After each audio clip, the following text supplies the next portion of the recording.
Good morning सभी लोगों को। कितने लोग फायर सेफ्टी की ट्रेनिंग नहीं लिए हैं वो हाथ उठाए। जो फायर सेफ्टी की ट्रेनिंग नहीं लिया हाथ उठाए। अच्छा, बहुत कम संख्या। चलिए कि जैसे बिल्डिंग के अंदर कहीं भी आग लग जाती है, आप इस कैंपस के अंदर नौकरी कर रहे हैं, समझ रहे हो आप। एक चीज़ ध्यान देना, ये माइंड में मत रखना कि जी इसी कैंपस में आपको नौकरी कर रहे हो। आप कहीं भी फ्यूचर में जाते हो, कहीं भी नौकरी करने जाते हो तो आपसे सवाल पूछा जाता है, इंटरव्यू में पूछा जाता है कि नहीं। सिक्योरिटी के बारे में पूछा जाता है, DFMD के बारे में पूछा जाता है, सिक्योरिटी में एक्सेस पॉइंट के बारे में पूछा जाता है, क्या चेक करते हो रजिस्टर के बारे में पूछा जाता है। लेकिन ये मान के चलिए कि फायर के भी बारे में आपसे पूछा जाएगा। फायर के बारे में पूछा जाता है। कहीं भी इंटरव्यू में जाते हो तो पूछा जाता है कि आग क्या होता है, आग कितने प्रकार के होते हैं। ये जनरल सा नॉलेज है, ठीक है। तो उसके बारे में बताऊंगा, ध्यान से देखना कि आग क्या होता है, कौन कौन सी तरीके हैं आग को बुझाने के लिए, कौन सी टाइप के फायर एक्सटिंग्विशर आते हैं, कौन कौन से इक्विपमेंट होते हैं, ठीक है। तो स्टार्ट करते हैं। सबसे पहले आप देख रहे हो चारों तरफ बिल्डिंग है। हर बिल्डिंग में आग बुझाने का सिस्टम लगा होता है, हर बिल्डिंग में जो हाई राइज बिल्डिंग होती है। तो वहाँ पे मेन पावर भी होते हैं सभी प्रकार के, जिसमें आप लोग भी होते हो सिक्योरिटी का, ठीक है। तो आग क्या होता है ये चीज़ ध्यान रखना। अब स्टार्ट कर रहा हूँ मैं, ठीक है। आग की बात कर रहा हूँ। आग क्या होता है, आग से क्या नुकसान होती है, जान माल की हानि होती है। अगर इस कंपनी में आग लग जाएगी तो जान माल की हानि अलग से होगी। टाइम का, जैसे मान लो जिन्होंने बिजनेस किया उनका टाइम भी चला जाएगा। मान लीजिए किसी फ्लोर पे आग लग गया, कुछ दिनों के लिए बिल्डिंग बंद हो गया तो ये मत समझो उस वजह से कितना टाइम लॉस हो गया, उसमें उनका करोड़ों का नुकसान हो जाएगा, ठीक है।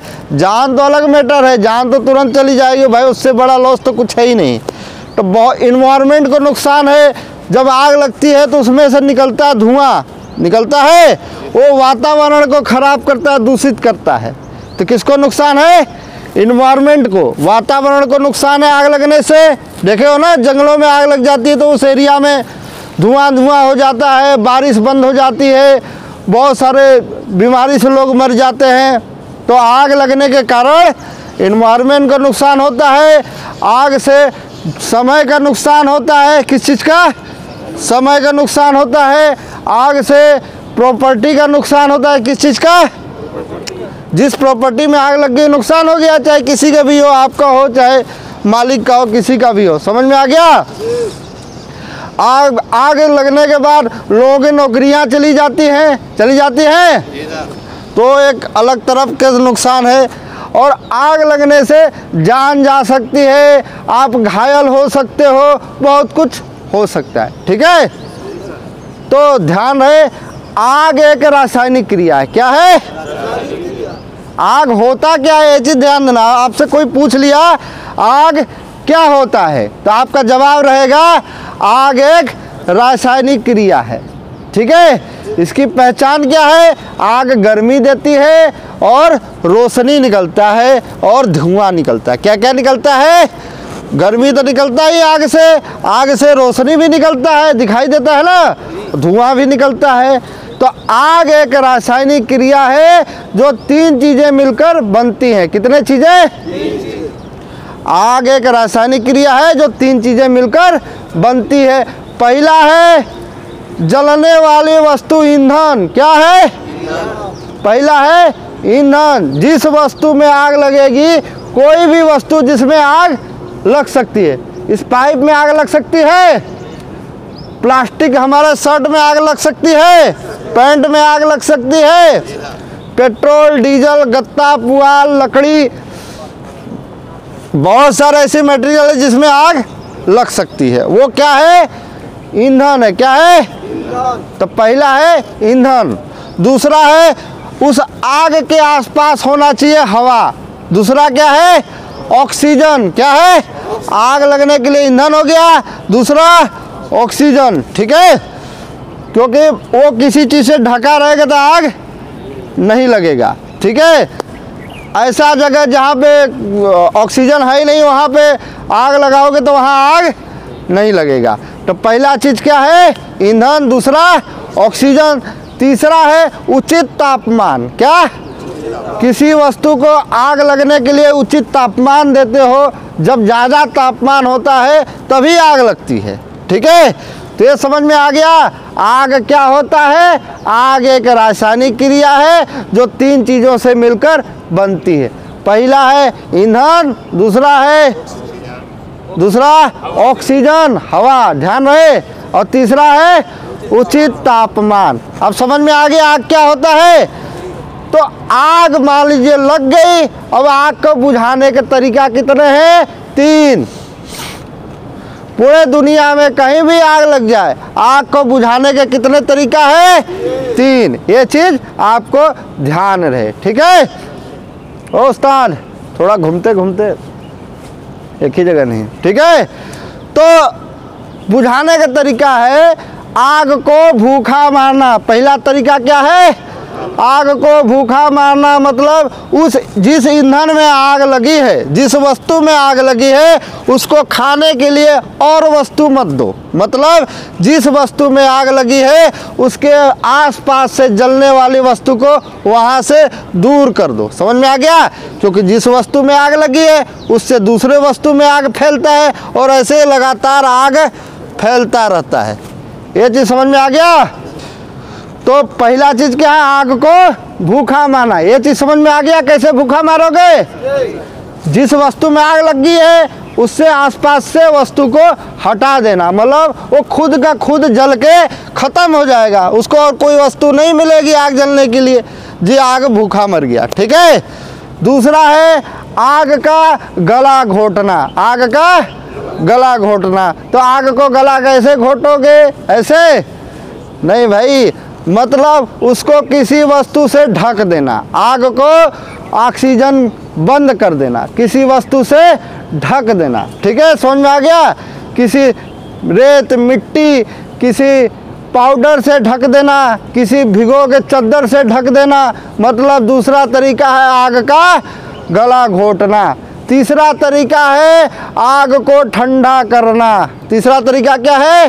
किसी आग में लग गई, किसी वस्तु में आग, उसमें कोई पानी डाले, कोई ऐसा चीज़ डाले जो आग का टेम्परेचर कम हो गया और आग बुझ गया। तो समझ में आ गया आग क्या होता है। आग को बुझाने के कितने तरीके हैं? ठीक है। तो हर एक आग, मान लीजिए कई वस्तु है, उसमें आग लग गई, तेल में आग लग गई तो क्या करेंगे? समझ में आ गया कि नहीं? गैस में आग लग गई तो क्या करेंगे? गला घोट देंगे। गैस में आग लग गई तो क्या ठंडा कर देंगे? लकड़ी, गत्ता, पुआल में आग लग गई तो क्या गला घोट देंगे? गला घोटने का मतलब समझ लो ना आप, ढक नहीं सकते हर एक वस्तु को। इसलिए आग को मुख्य 4 भागों में बांटा गया। कितने भागों में? ये चीज़ ध्यान रहे, जो मैं बता रहा हूँ ध्यान रहे। आग क्या होता है समझ में आ गया? आग को बुझाने के कितने तरीके हैं? 3। अब आग को मुख्य 4 भागों में बांटा गया है। Class A, class B, class C और क्लास डी। समझ में आ गया कि नहीं? तो क्लास ए में कौन सी आग आती है ध्यान रखना है।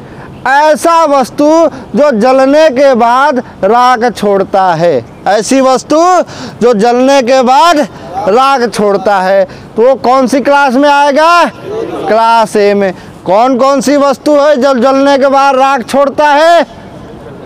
लकड़ी, गत्ता, पुआल, रबड़, प्लास्टिक, ये सब समझ में आ गया। बहुत सारे वस्तु है जो जलने के बाद राख छोड़ता है। उसके बाद आता है क्लास बी। क्लास बी तरल पदार्थ की आग होती है। कौन सी? तरल पदार्थ में आग क्या क्या होती है? लिक्विड की आग। लिक्विड की आग समझ में आ गया। तेल की आग। कौन सी? B class. कौन सी?